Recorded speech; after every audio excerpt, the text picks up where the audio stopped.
Thank you! Kinakabahan pa ako, direct. Yung father ko, well, later on, na-discover ko na we're not the only family. Sa group 1, group 2, gano'n. May group pala to. Group 3 kasi kami. At nalaman ko lang na namatay tatay ko. Sa classroom pala to, may mga groupings. Oo. Pagka-graduate ko po ng college, nagka-baby po ako. So, paano nabago ang buhay mo? Kasi biglang nagkaroon ng responsibilidad. It gave me direction. Actually, yung love guru po na tawag, nahihiya ko pag tinatawag ako niyan. Because my talent is not to give advice, to listen. Mag-iba po siya. Oh, okay. Palagi ko sinasabi na ang pagpapakatanga, requirement yan sa pag-ibig. Pero for the right person lang. So ang una mong goal is to know whether the person is deserving of your stupidity. Di ba? Binalikan ko yung pag-uusap natin. 1 year ago na pala yun. Hindi nga. Nung binisita kita sa radio Oo, sa station, studio. sa Energy, Oo. At ibinaon ko sa limot yun. bakit mo namang ibabaon sa limot yung grabe ka naman? Kasi I wasted my chance to talk to you. I did not ask any significant questions. Hindi nga. Yes. I think you're the biggest star who ever sat on the Nox. stool. Hindi, na-interview ko. Kasi hindi ako pumapayag na may ini-interview ako. Takot ako ng harapan. Chika-chika lang. About love, about yung mga pinagdaanan mo, ayaw mo pa nga sagutin eh. Hanggang ngayon, ayoko Hanggat sagot eh. ayaw mo sagutin yung mga pinagdaanan mo, ni-research namin ang buhay mo tuloy. Taga-Pangasinan ka pala. Ilocano. Ilocano side ng Pangasinan. Tapos yung daddy mo, half German. Hindi naman siya half, parang 1/4, 1/8 po. Pero bloodline ng German. Grabe din pala yung childhood mo. Ngayon, pag binabalikan ko, grabe. Pag kinukumpare ko sa buhay ng anak ko. Pero nung nandun pa ako, Hindi mo alam. looking back, yung hirap ng nanay ko, itaguyod kami. Kasi solo siyang binuhay kami. Yung father ko, well, later on, na-discover ko na we're not the only family. So I would see my father every now and then. Pag mag-honor ako, so uwi siya. Pero hindi kami sa tatay ko, love na love ko tatay ko, kahit gano'n. Hindi constant yung father figure sa bahay. Hindi siya constant. Nagtanong ka ba sa nanay mo noon? Hindi eh. Kasi parang sa amin, marami rin gano'n. So, Parang nakalakihan mo na normal oo, yung ganong may mga setting. kaibigan din ako na wala yung tatay. Although, hindi hiwalay. Kumbaga, hindi. Seaman, gano'n. So, alam ko wala rin silang tatay sa bahay. Ilan kayo magkakapatid? Sa mother ko, 6 kami. Pero pagkasama na Pag lahat. sinabi mong sa mother mo, sa mommy and daddy mo, Hindi, yung mother ko, meron siyang unang anak bago yung father ko. Kasama ko ngayon, kuya ko. Si so kuya. yung mommy mo, 6 kayo sa mommy. Sama-sama. Tapos sa daddy, Sa father ko, pati yung mga anak niya na sa group 1, group 2, gano'n. may group pala to. Group 3 kasi kami. At nalaman ko lang na namatay tatay ko. Sa classroom pala to, may mga groupings. Oo. At magkakasundo kami. Ngayon, Oo, okay kami. Giinom kami, lumalabas. eventually naman, di ba, parang mag-unite din. Pero, rare case yun, di ba, na nagkakasundo lahat. Nangyari yon nung namatay father ko. Anong year siya namatay? Parang 1 dekada na rin yata. So, naging parang extended family na. Oo, parang ganun. Paano naka-affect yun sa'yo growing up? Like how you see marriage? Nung lumalaki ako, akala ko normal na wala ang tatay sa bahay. Kasi 'di ba, a father would have to work somewhere. Especially sa probinsya, karamihan ng mga kapaligid sa amin, OFW. Dati, motivation ko na mag-honor. Kasi alam ko uuwi yung tatay ko. So, nag-honor talaga ako. So, meron siyang isang honor ako na hindi siya umuwi. Parang grade 4 yata, hindi siya nakarating. Hindi siya magsasabit ng ribbon sa akin. So, grade 5 and grade 6, hindi na ako, top 1. Paano ka napunta ng Maynila? I wanted to be out of the province, just be in the city. Kasi feeling ko, pag hindi ako umalis sa amin, ayun na yun. Ayun na yung buhay ko. There's more to me. Ambisyoso po kasi talaga ako. Parang there's more to life than this. Yes, oo. So, ano yung pangarap mo nung bata ka? Makapunta lang ng Maynila at magtrabaho. And gusto kong sumikat. Feeling ko dati, ang pagsikat is just talking to in front of people. Parang gano'n. Wala nga akong pakialam kahit barker ako ng jeep eh. Kasi feeling ko may audience ka pa rin eh. Kubaw, may tao pa rin nakikinig. Okay lang ako. So, nung pumunta ka ng Maynila, paano yung journey ng pagtahak mo na gusto mong sumikat? First year, dito ko nare-reveal yung edad ko. 1999. So yun. First year college? Oo, dito ako nag-college. Oo. Tapos rumaraket-raket ako. Sa PUP? Oo. Kasi sumasali po ako ng pageant dati. Nabalitaan ko, 12 times kang nanalo. Di ba sa probinsya uso, halimbawa may town, ginoong yung town na yun, ganun. So, ginagawa namin ng kuya ko, yung tag team kami, hindi para dahil feeling ko may tsura ako, hindi. Kasi alam namin na pag nanalo kami, may pera kami. Eh di nakakatulong ka na nun sa family. Oo, ma'am. Kasi, Nagbibigay ka na sa mama mo. oo, binibigay namin lahat sa nanay ko. Kahit yung nagtatrabaho ko ng ice buko, ako nagbebenta ng ice buko, ganun. Ano unang trabaho dito sa Manila? Ano ma'am, assistant store manager sa pizza company. Kasi pagka-graduate ko po ng college, nagka-BB po. Ano nabago ang buhay mo kasi biglang nagkaroon ng responsibilidad? It gave me direction. Mm-mm. Kasi kumbaga, pag wala ka kasing obligasyon, parang, di ba, you just squander your time. Bara-bara. Kumbaga, Dream mo pa rin nun sumikat? oh, yes ma'am. Dream ko pa rin. Hindi nawawala yun eh. Mm. Yung pagiging DJ ko po kasi, it was a chance, nag-apply ako sa ahente ako ng kotse, hindi ako nakakabenta. Nag-call center ako. Mm. So pag gabi yun, ma'am, di ba? Pag mabiyahe ako sa MRT, nakikinig ako sa radyo, napapakinggan ko si Nicole Yala. Mm. Hindi ko alam na siya si Nicole Yala. Alam mo, nakakatawa lang talaga siya. Mm. Saan to? Sa Love? Sa Love Radio po. Love Radio. I went there because I wanted to meet her. Hindi kasi makakapasok sa guard ng MBC kung wala kang totoong appointment. Mm. Sabi ko lang mag-audition ako. So, Pero may audition talaga nun? meron naman talaga. Natanggap naman. At na-meet ko naman siya. Kinawayan niya ako, tapos hindi niya ako pinausap. Sabi ko, yun na yun. Ganun. Tapos makakatrabaho pala siya. Tapos yun na yung Papa Jack? Opo. Ang una kong pangalan on air ay Encanto. Kasi si Love Radio, they would give you a name na hindi pwedeng maalala habang nagtitraining ka on air. Para kapag fully trained ka na, they will give you a new name. Ano mga pinagsasabi mo nun? Wala lang, time check. Yun para masanay ka lang sa mic. Time check muna. Tsaka introduction po ng song. Pag mga ganun lang, di ba? Our next song is by Whitney Houston. Time check, it's now. O paano mo nakuha yung ganyang timbre ng boses na may dulas? Yung parang yung ganyan, yung masarap pakinggan sa radyo. Actually, kung makikinig ka po sa akin 10 years back, hindi ganito boses ko. Husky siya pero hindi ganito. Mas manipis. Namaos na lang po talaga. Kasi gabi. Naging ano na lang. Na-enhance na lang. Ganyan na lang, nagkaroon na lang ng texture. Apo. Dahil sa puyat. Naging raspy na lang dahil sa puyat. Tapos, nung 2007, nagkaroon ka ng True Love Conversations. Ilang taong ka lang nun? Nung nagbibigay ka ng advice about love. Actually, pag binabalikan ko, parang nahihiya ako. Kasi parang, Anong alam mo sa love? Exactly. I was holding the moral high ground at a young age. Oh. Kasi po nung time na yun, madali sa akin because it was not interactive. Kung meron mang galit sa akin, wala silang paraan na mag-comment. Wala pang Twitter noon, 2007. I will not know wala about pang it. YouTube, wala pang social media masyado. Hindi ko malalaman. So, uuwi ako nang walang iniintindi ng bash sa akin. Okay lang. Kung may masabi ka, yun na yun. Yes, ma'am. Kung kukontrahin nila, wala silang way para makarating sa'yo. Oo. Nakilala ka na noon as Love Guru. Actually, yung love guru po na tawag, nahihiya ako pag tinatawag ako niyan eh. Because my talent is not to give advice to listen. Magkaiba po siya. Oh, okay. Feeling ko pag marunong kang makinig at nakinig ka ng tama, when my caller is in pain, when my caller is gusto lang ma-validate yung sarili niya, kung yung caller ko gusto lang ma-reaffirm yung decision niya na nagawa na niya, yung payo, it will be given eh. Ano yung common pain na dinudulog sa'yo lagi ng mga listeners? Letting go, ma'am. Move on talaga. Okay, ang top 2 problema ng mga kababaihan usually ang tumatawag sa'yo, di ba? Yes, ma'am. Letting go. Letting go And forgiveness. Forgiveness. Yung dalawang yan. Kasi forgiveness is painful kung tatanggapin mo yung tao. Because yung tao yung representation ng pain eh. Tapos tatanggap. Kung niloko ka, tapos tatanggapin mo siya ulit. How do you Painful live yun eh. with the pain? Yes. And how do you live with the trauma? Nakasama mo siya. So you're always reminded of the pain the person caused you. Yes. And that's really painful yan. But at the same time, if you're able to overcome it and move past it, doon pumapasok yung laki ng love. The gravity of love depends on the gravity of how much you can forgive. I agree.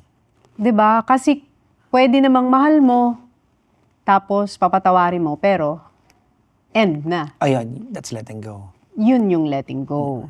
So, kung mag-a-advise ka sa isang caller, Kailan yung ilalaban at kailan yung bibitawan? Palagi ko sinasabi na ang pagpapakatanga, requirement yan sa pag-ibig. Pero for the right person lang. In a At a sense, certain point. yes, yeah, tama po. Because when you're in love, marami kang papalampasin eh. Di ba marami kang papalampasin na Tama. nung hindi pa siya yung mahal mo, ayaw mo yung bagay na ginagawa sa'yo na gano'n. Pero dahil nagmahal ka na, Palalampasin yung mga red palalampasin. flag. Yes, papalampasin mo. So ang una mong goal is to know whether the person is deserving of your stupidity. Di ba? May nakilala po akong doctor dati, sabi niya, and I always quote him by saying this na, love is a mental condition. And yes, I agree. Kasi di ba may mga bagay na dating mali sa'yo, pag nagmamahal ka, parang acceptable na. Marami pa akong kilalang babae na never pumayag maging number 2. Pero nung nagmahal na sila, okay na lang din. Because only women has the uncanny ability to explain pain to themselves. And at the same time, understand it. Babae lang nakagawa niyan. Hindi kaya ng gawin- lalaki yan. Hindi kaya ng lalaki. Walang lalaking papayag na Ikaw, second boyfriend kita. Di ba? Meron Parang nga papayag. meron pa pero- pumapayag na gano'n? But very rare. At Mas madalas babae. Opo. Bakit bumapayag ang babaeng maging second option? Cultural din siya, ma'am. Dahil? Sa Pilipinas. Di ba kasi sa Pilipinas, parang pag lalaki lang nag-work, babae na sa bahay, tapos yung babae walang income. Pag nagloko yung lalaki, yung babae, there's no way for her to get out of the relationship kasi wala siya sariling pera eh. Magugutom na siya pag umalis siya. So tatanggapin na lang yung ginagawa ng lalaki. At meron tayong turo sa yung mga nanay natin na, Yung mga lumang... Sa'yo naman umuwi. Natatangahan ako dun, sorry. Oo nga. Pero sa generation ngayon, unacceptable na yan. Yes. Oo. Sa lalaki, anong pinaka-problema nila pagdating sa pag-ibig, pag tumawag sa'yo? Paano mamimili? Kasi may babae sila. Ganun.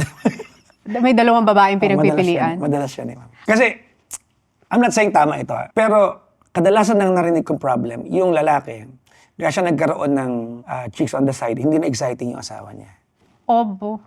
Hirap ang lalaki let go yung excitement na yan. Because men are natural discoverers eh. Hunters. Di ba hunters kami? Okay, pag nawala na yung thrill ng hinahabol, chine-chase, di na Yes. exciting to. Kasi, Pero laging short-lived kasi yun eh. Yung excitement kahit mag-side. oo, kasi pag sumama na siya dun sa exciting part, magiging normal na rin lahat ng ma'am. everyday. Maghahanap na siya ulit. Yes, kaya lilipat ng lilipat.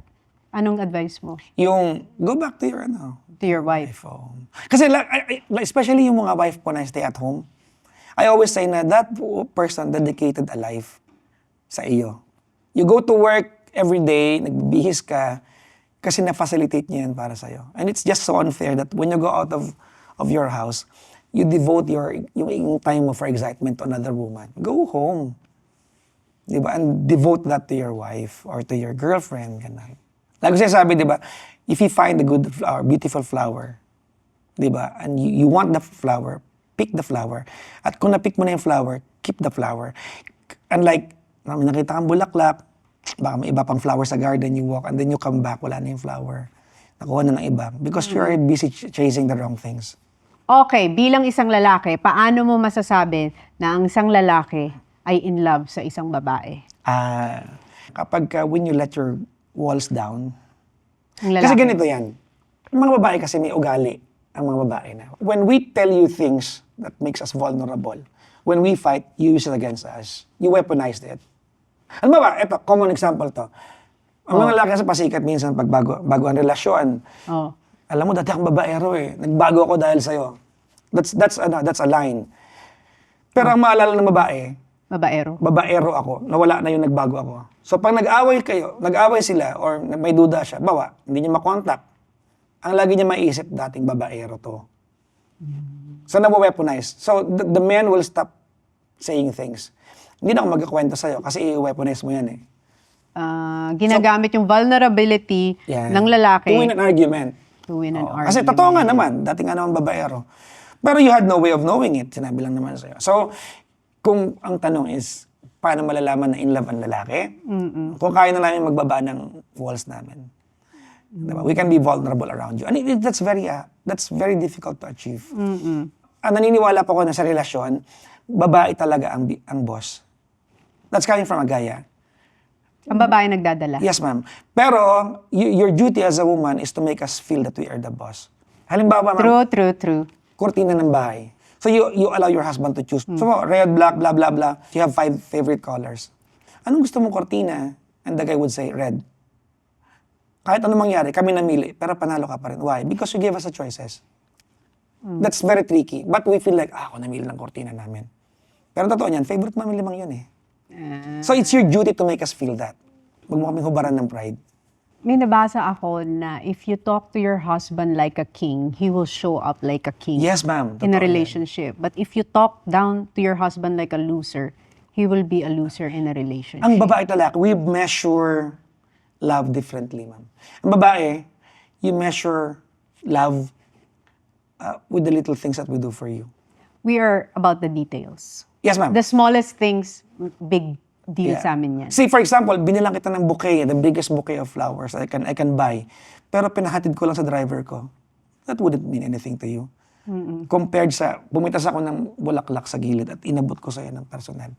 That means the world. So, ganun mag-measure ang babae ng pagmamahal. Kami naman, lalaki, iba naman ang pag-measure namin. We measure love with the amount of respect we enjoy from you. Case in point, halimbawa, yung jowa ko po, hindi ako sinasama pag lumalabas sila ng friends niya. Eh kasi nung sinama ka niya one time siguro, nagsisimangot ka doon. Hindi niya sama talaga. Kahiyang ka lang doon eh. Mabastos siya. So hindi ka niya kasama. Kukwentuhan ka na lang niya. Pero kung masarap ka kasama, baka mamaya hindi siya pupunta pag di ka kasama. Maraming ganun. Yung arting wala sa lugar. Ano naman yung mga arting wala sa lugar ng mga ganun, babae? diba? May mga ganun. May sinumpong tinoyo. Ano ang isang bagay na pinakaayaw ng lalaki sa babae? Nagger. Well, there are rules sa akin mama. Nagiging allowed ang nagging kung yung asawa mo naging nagger kasi niloko mo siya. You have to live with it. Dahil ang babae, historical kayo. Sabi ko lagi sa programa to, pag niloko mo ang wife mo, kahit nasunugan ka lang ng sinaing, dudugtong doon yung panloloko mo. Hindi mo binantayan, hayop ka, naalala ko 10 years ago, niloko mo ako. Laging lalabas historical yan. nga ang And you have to babae. learn how to live with it. Now, pag nagkalokohan ka sa relasyon, it's not only the guy na nanloko, hindi lang siya yung dapat may gawin. Even yung naloko. Because may mga nakausap po ako na pinatawad niya, hindi pa nakikipag-cooperate.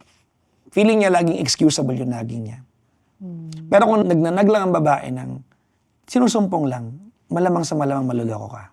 Paano ma-avoid ng babae ang pagiging nagger? Nasa lalaki po talaga ang susi din eh. Nasa amin din.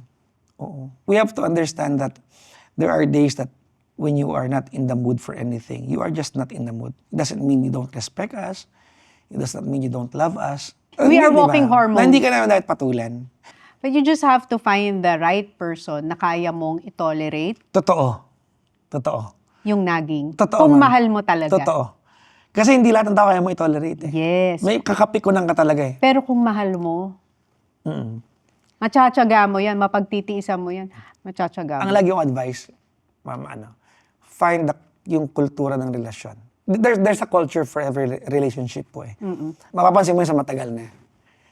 Meron silang activity that they do together effortlessly. That when they do it, even though nag-away sila, they don't need to say sorry. Kasi if you don't find that common ground, you'll forever be fighting to pull each other to your interest. Naniniwala ka ba dun sa generation ng walang label? Well, it's a reality nowadays. Situationship ang tawag nila. Sinong lugi dun? Ako for me, lugi. Babae. Babae. Yes. Babae. Kasi, Pero bakit napapapayag ang babae na walang label? kasi there's this empowerment ng mga babae in the wrong sense. Nakakala ng mga babae, magagalit sa akin dito, na kaya niyong gawin ang lahat kaya nang gawin ng lalaki without repercussions. Kasi hindi totoo yan eh. May matres kayo eh. Pag nabuntis ka, titigil ang buhay mo ng 2 taon minimum para magbuntis at magpalaki ng 1-year-old na anak. Ang lalaki, tuloy-tuloy lang. In the end, mas talo ang babae. Yes po. Alam mo kung ba't nangyayari? Dahil pumapayag ang babae. Women are always the gatekeepers.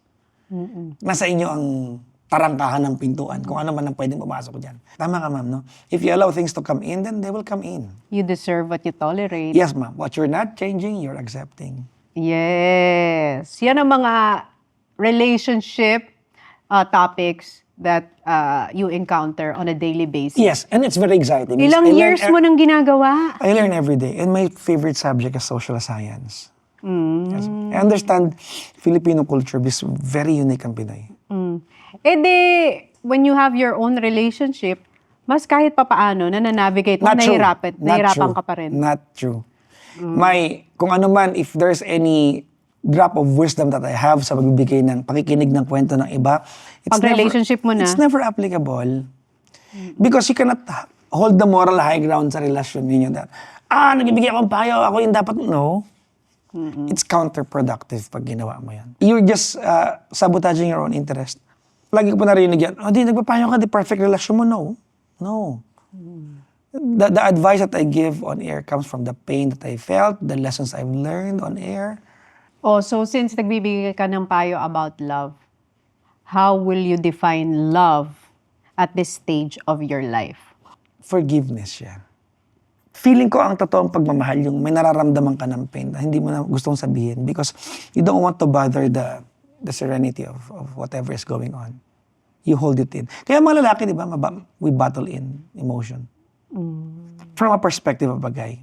I'm sure marami mga lalaki makakarelate dito, yung nagmamahal na, that when you are so in love, you would rather not make your emotion a part of what you have to deal with.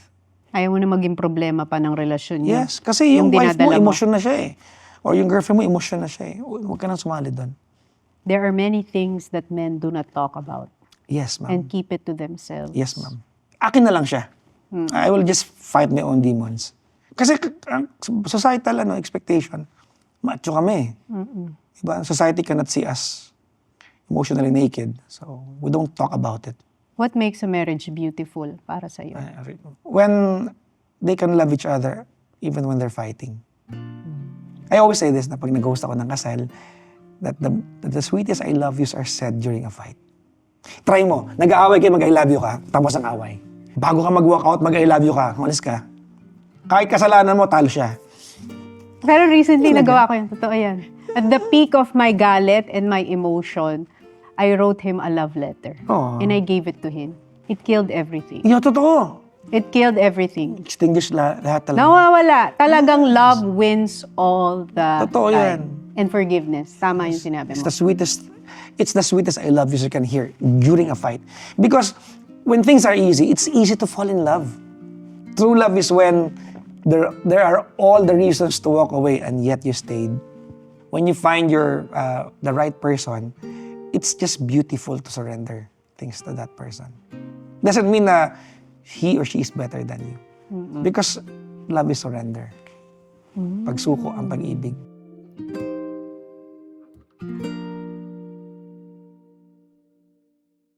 Sobrang nervous ko dito, ma'am. Bakit namang ninenervyos Sabi ko ka man na pa? direct because you have always been a case study to me. Ano naman ang case study mo sa akin? Because you sympathize but you do not patronize. You do, ganito ka lagi, oh. But you still ask the question. Oo. Pinuntahan kita sa 84 Pasay ako eh. noon, kay Kuya Will. Will Villamin. May bar siya sa Pasay noon, kumanta ka. Bakit? Fan ako. Hindi nga. Totoo. Hindi nga. Pinuntahan kita, kinanta mo yung You will always be. Utada Hikaru. Wala pa akong pera noon, nagbayad ako entrance. Baka pwede niyo pang balik, charot. Tel na yun, ma'am. 90s, early 2000. Mga ganun. 2000, Kumanta ka doon, 2001. sa likod lang kami.